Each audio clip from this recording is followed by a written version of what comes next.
So we'll start our session with the introduction of the microwave system. So if you see the microwave systems are divided into two categories or two types. First is the terrestrial systems, and other one is nothing but the satellite system. So I'll start a discussion with the terrestrial system. If you can see the diagram here, whereas you are having a main microwave link, which will be called as the you can say actual station. Then you can see here a microwave relay station. So and they are connected, or you are having a line of sight that your transmission and your receiver are communicating in a line of sight. So that can be called as a line of sight transmission. So terrestrial microwave transmission system. So whenever it comes to the terrestrial microwave transmission system, in this system the signals are extremely concentrated, and the physical route must be line of sight. Now you can say the signal is in these systems are extended with the help of relay towers. Some relay towers are nothing but the repeaters. So when your links are communicated, or whenever your signal will be received to this particular station, it will be refreshed, or you can say the fresh data will be generated. Repeater, the if the things are digital, you are just regenerating the things. Okay, so the signal in these systems are extended with the help of relay towers. The terrestrial microwave system need a directional parabolic antenna. So you can see you're having a very directional parabolic antennas to broadcast and receive signals in the lower gigabit range. So if we're talking about the lower gigabit range, then your this particular antennas might be very directional antenna. So this is how your terrestrial communication system is there. You are having a microwave relay station, your line of sight communication, main microwave, whereas the processing is done, or wherever your signal will be given to the relay station. Relay station again process it. Again, the repeater kind of thing will be there, which will be refreshed that data, and that will be forwarded. The next one is nothing but the satellite system, whereas you are using a you can see if I take the example of C band is like 4 to 8 gigahertz. So C band, so whereas you can see you are having satellite, you are having a uplink and a downlink. So in the satellite microwave transmission system, you are having two types of the configuration. The first configuration is a mesh configuration, and other configuration is nothing but the star configuration. So in the satellite microwave transmission system, satellite, it uses a satellite for broadcasting and receiving of this signal. ठीक है, जब आपने terrestrial में देखा था, you have not used any satellite. Here you are using a satellite. So in the mesh configuration, you can see your uplink and downlink. There will not be a and you are having this antennas which are having a VSAT1, VSAT, very small aperture terminal antennas. Now they transmit, or they uplink your signal to the 6 gigahertz, and downlink whatever they receive is at 4 gigahertz. So sufficient 2 gigahertz separation will be maintained in uplink and the downlink. Now where that uplink downlink, now if you are uplinking your signal with the 6 gigahertz to this satellite, you are having this receiver, you are having this transmitter, and this is nothing but the transponder. So जो भी आपका down conversion होता है 6 gigahertz to 4 gigahertz, that is done in the transponder. ठीक है, so satellite microwave transmission system uses for broadcasting and receiving the signal. This system needs satellite which are in geostationary orbit, which is 36,000 kilometer above the earth. So the satellite operates as repeaters with the receiving antennas, transponder and transmission of the signal. So यहाँ पे जो भी transponder है, it will process, it will amplify that particular signal and will be given to the, now this is the antenna which transmits the signal at 4 gigahertz and receives at the 6 gigahertz. So in the mesh configuration, you will see you are having two antennas, VSAT1 and a VSAT. But here in the mesh, in the star configuration, you will have, this is your uplink transponder, this is the downlink, and again this will be the uplink. So you are communicating, your VSAT communicates at 6 gigahertz, then it will be converted into 4 gig, given to the hub station, and that hub station uplink that, and then it will be received by VSAT2. So this is the difference between mesh में क्या होता है, you are having two antennas, one uplinks, transponder process that and gives to the VSAT2. But here you are having a hub station which receives the signal from VSAT1 via satellite, then given to the satellite, and then again it goes to the your very small aperture terminal. So this is the difference between your mesh configuration and your star configuration. Now The difference between your terrestrial microwave and satellite microwave transmission system. So the first difference, if you are dealing with the terrestrial microwave transmission system, the frequency range needed is 4 gigahertz to 6 gigahertz. Now, whenever you're talking about the satellite communication system, a very popular example here is nothing but the DTH, direct to home transmission, whereas your frequency range is from 11 gigahertz to 14 gigahertz. In the terrestrial microwave transmission system, attenuation mainly depends on the frequency and the signal strength. Here, your attenuation is generally affected by the frequency and power. Third difference is signal requirement makes installation moderately difficult. Okay? So in a terrestrial, your installation becomes moderately difficult. Now in satellite microwave transmission system, the installation of satellites is extremely tough because you need to uh, install that satellite above 36,000 above from the earth, and then you need to design that transponder, and your transmission and your receiving links must be always active, something like that. So installation of satellite as compared to terrestrial is more difficult. Now in the terrestrial, it requires focused signal and line of sight as a physical path. In a satellite microwave transmission system, your proper alignment of earth station antennas, okay, so that continuation of transmission and reception must happen there. Now in the terrestrial system, short distance system can be inexpensive, but long distance systems are almost costly. Why long distance systems are costly? Because your microwaves are attenuated with the distance. So after covering a particular distance, you need to put a repeaters. So that repeaters will regenerate your data. Okay, and that makes it most costly. In the satellite system, the systems are very expensive as the cost of building and launching is very high. You know how difficult it is to build a satellite and to launch the satellite. That's why this is very expensive. Here, relay towers are used to extend the signal. Relay tower means you are putting the repeaters over there. Repeaters, you're just putting one tower which refresh your data or which regenerates your data. Okay, so that's why you need to use a relay after covering a particular distance. In the satellites, these satellites are used for expansion of the signal. So आपके satellites में you are having a transponders, uplink downlink के बीच में you are having a transponder which process this signal. So satellites are used for the expansion of the signal. So this is the difference between terrestrial microwave and a satellite microwave transmission system. Now applications of the microwave, the first application here is nothing but the microwave heating. So how that particular heating kind of thing takes place?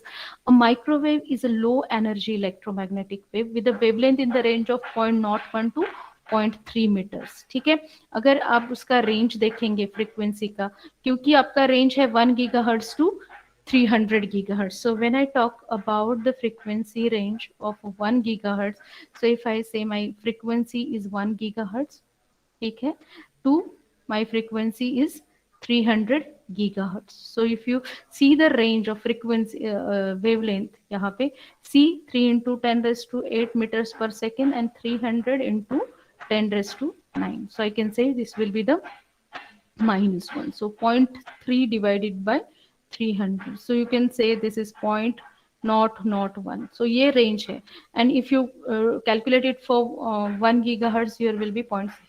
So 0.3 to 0.001 meters. ठीक है, so this is the wavelength. So you can say they are having a very low energy electromagnetic waves with a very small wavelength, micro wavelengths. So you can say microwave instruments almost exclusively operate with the microwaves at a frequency of, now if you do remember, I don't know how many of you are aware of this one, but whenever we are talking about the unlicensed band, that is 2.4 gigahertz is an unlicensed band. We are categorizing our frequencies into two bands. One is a licensed band, another one is the unlicensed band. So licensed band, you need to pay to use that frequencies. But if I say 2.4 gigahertz is the frequency which you are using for the Bluetooth communications, where you need not to pay to use that frequency. You don't need a license to use that frequency. So here, whenever it comes to the use of the frequency, 2.4 gigahertz is extensively used. ठीक है. As a microwave, like any other electromagnetic waves, travels at the speed of light, that is 3 into 10 raised to 8 meters per second, and consists of two perpendicular oscillating fields, an electric field and a magnetic field. Now you can see microwave photon energy is relatively low, that is 0.03 to 0.003 kilocalories per mole. ठीक है. Now affecting only molecular excitation. ठीक है. तो अगर आप यहाँ पे देखेंगे this B, this represents the magnetic field and this E presents the electric field. So यहाँ पे आपका magnetic और electric and both are mutually perpendicular or they are perpendicular to each other. So what happens here? How do microwave generates the heat? In the case of microwaves, the electric field is primarily responsible for generation of heat, interacting with molecules via two modes of action. एक है आपका dipolar rotation and other one is the ionic conduction. What happens in the dipolar rotation? Molecules rotate back and forth. See this here in the dipolar rotation, your molecules will rotate back and forth constantly, attempting to align its dipole with the ever oscillating electric field. Once you apply the electric field, that molecule will try to align with that electric field, and that's why they move to and fro. So the friction between each rotating molecules results into the heat generation. So this effect is called as a, or this rotation is called as a dipolar rotation. Now in the ionic conduction, now here you can see what happens in the ionic conduction. A free ion or ionic species moves transitionally through space, attempting to align with the changing electric field. ठीक है. अगर आपका change, now this electric field change from negative to positive, so in this case your molecules will attempt to align with the changing electric field. Like in a dipolar rotation, the friction between these moving spaces results in the heat generation, and the higher the temperature of reaction mixture, the more efficient the transfer of energy becomes. So in both cases, the more polar or ionic a species, the more efficient the rate of heat generation. जितना ये movement होगा उतना आपका heat generation होगा. So this is the mechanic of microwave heating. Either you can say it's a dipolar rotation and a ionic conduction. Because of this, the heat will be generated. Okay, so this is the reason how your microwave generates heat. Now, because of microwaves interact directly, now what happens? Your microwave molecules directly interact with your material which you are going to heat. So, because microwaves interact directly with the contents of the reaction mixture, energy transfer occurs more efficiently. ठीक है. जब conductive heating होता है वो direct आपका interaction नहीं होता है, क्योंकि वो एक मोलिक्यूल को हीट मिलता है, वो दूसरे को ट्रांसफर करता है, फिर तीसरे को. This is the conductive heating. But in the microwave heating, your microwaves directly interact with the mixture जो भी आपने वहां पे पुट किया है. So conventional heating technique rely on a thermal conductivity where heat is transferred first from source to vessel and then from vessel to the solution. So this is slow and inefficient method of a heat transfer, where differing thermal conductivities complicate temperature control abilities and lengthen the achievement of the thermal equilibrium. Instead of relying on varying thermal conductivity, microwaves instantly heat any solvent, solute or material in the solutions through dipolar rotation or ionic conduction, which I have explained earlier. Okay? So it results in more efficient, more precise and a safer mode of heating. That's why whenever it comes to the microwave oven, the time to cook that particular food is very small. Okay? So approach to heating, conductive heating and a microwave heating, this is the difference between conventional heating and a microwave heating. Now, how the microwave oven works. So this diagram will show you how your microwave oven works. So in the microwave oven, I can say this is the diagram, whereas you are putting your food somewhere here, okay? And then I can say you are having one microwave source. Now magnetron is nothing but the source of microwave or microwave source. You are having a oven cavity here. This is the filters, this is setup step up transformer, and this is power plug. Now we'll see what happens. And this is, you are having a mode stirrer, so it is a fan like structure, and this is the waveguide through which that microwaves pass and enters into the oven cavity. How a microwave oven works, so we'll see step by step. First, what happened? Electric energy in the form of low voltage alternating current and high voltage direct current is transformed and converted into direct current. ठीक है. A magnetron uses this direct current, so this direct current will be given through step up transformer filter. It goes in through the magnetron too. So magnetron uses this direct current and it generates a microwave with a frequency of 2.45 gigahertz. ठीक है. So the microwaves are directed by an antenna at the top of the magnetron into the waveguide. So you are having here antenna, and that microwaves will be directed with the waveguide. ठीक है. The waveguide channels microwave to a fan like device called a stirrer. So you are having a fan like device. ये waveguide से यहाँ पे आएगा. Now what this stirrer will do, it will disperse them inside the oven cavity. So that particular will happen over here. It will disperse then inside the oven cavity. Now the microwaves then reflect off the metal walls, the oven's interior, and are absorbed by the molecule in the food. जहाँ पे ये, now these are nothing but the conducting walls. So whenever the stirrer will distribute or disperse that particular waves, that will be reflected by the conducting wall, and they will interact with the molecules of the food. Now, because each wave has a positive and a negative component, the molecule in the field are jostled back and forth at a twice the rate of the microwave frequency. आपका पहले frequency क्या था? 2.45 gigahertz. ठीक है. Now the movement will be to and fro, and that's why double the oscillations will be there, and that's why you can say that the food are jostled back and forth at the twice of the rate of the microwave frequency, namely 4.9 billion times a second, because you're having 2.4 pi ka double hota hai 4.9, and in such a way they we can say collides with each other, generates the heat, and that food will be cooked. So this is how your microwave oven works. Now next application of your microwave is nothing but the treating cancer. So how the cancer will be treated by using the microwaves.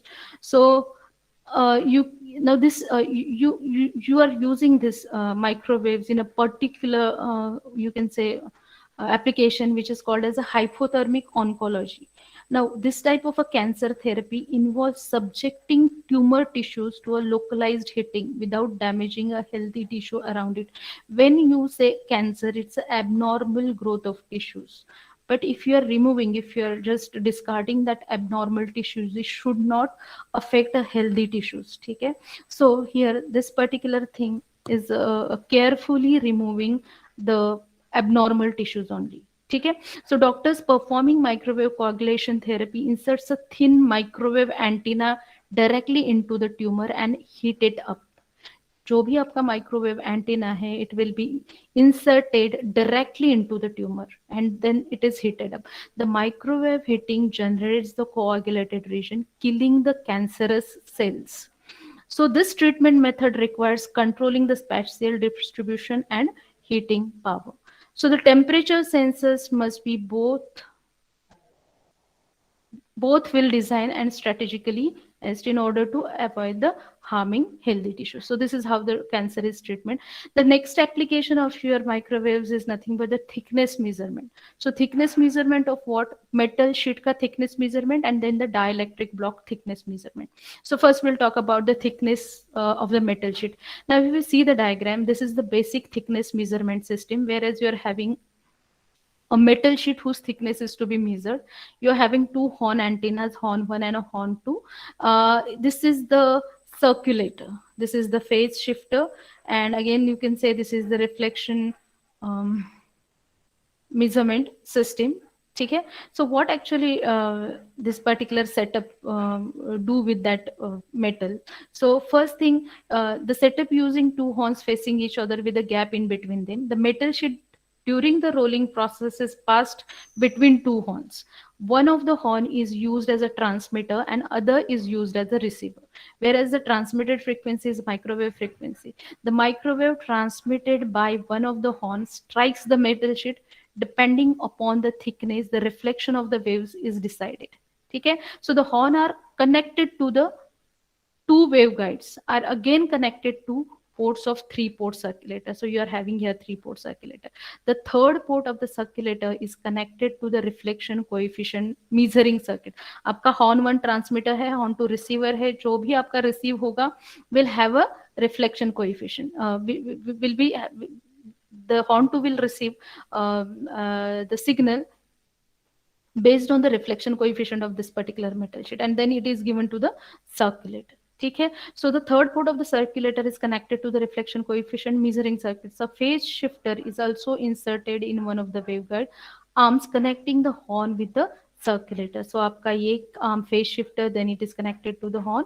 ठीक है, the waveguide along with the circulator, phase shifter and horn forms a cavity whose resonance frequency can be varied by adjusting the phase shifter. ठीक है, so here आपका जो भी circulator है, phase shifter and the horn, circulator, phase shifter and horn, this resonance frequency can be adjusted by using the phase shifter. Now, in practice, the phase shifter is adjusted so that the resonant cavity has a resonance frequency equal to the signal frequency for a given metal thickness. Now, this ensures the minimum reflection coefficient at the measurement plane. So, in case your metal thickness is changed, then the measure reflection coefficient deviates from its minimum value. Okay, now here whenever there is a change in the reflection coefficient, you note that variation. What is the required coefficient and what is the noted coefficient, reflection coefficient? So by noting the variation in the measured reflection coefficient, the variation in the sheet thickness can be estimated. So but if the metal thickness is uniform, then any change in the position of the metal plate will not change the overall cavity length and hence have no effect on the measurement. So this is how you are going to measure the metal plate thickness. Now thickness of the dielectric sheet. Now the same setup can be used to use the thickness of the dielectric sheet. The thickness of dielectric sheet can also be measured using the above setup. The only difference is that here the dielectric sheet instead of a metal sheet is passed through the space between the two closely spaced horns. So instead of putting metal, you put a dielectric sheet over. Now in case of a dielectric, the transmission coefficient is measured which depends on the thickness of it. So if the thickness of the dielectric is changed, it will be reflected in the measured transmission coefficient. So if the indicating meter is calibrated in terms of the dielectric thickness, then the dielectric thickness can be measured. So this is the process how you are going to measure the dielectric sheet thickness. Now next one is the moisture content of the solid. So if you see here, this is the solid whose moisture contents is to be measured. They are put here. You are having a modulator, you are having two antennas, and then you are putting that shit in between of transmitting and receiving antenna. So this is microwave source. So I can say this is modulator, this will be the transmitting antenna, and this will be the receiving antenna. Now the sample to be analyzed is space between the microwave emitter and the detector. So two horns are used for this purpose, where one horn emits waves and the other as a detector. So a moist sample of a thickness T, suppose this is the thickness T, is placed between two axially mounted horns. The microwave source is connected to one of the horn. ये आपका एक source यहाँ पे connect किया हुआ है. Then it emits the radiation that passes through this particular solid. ठीक है? Now this solid is again given to the receiving antenna, and that receiving will be given to the attenuation measuring unit. Now the sample causes a phase shift in the radiance and attenuation in the dBs.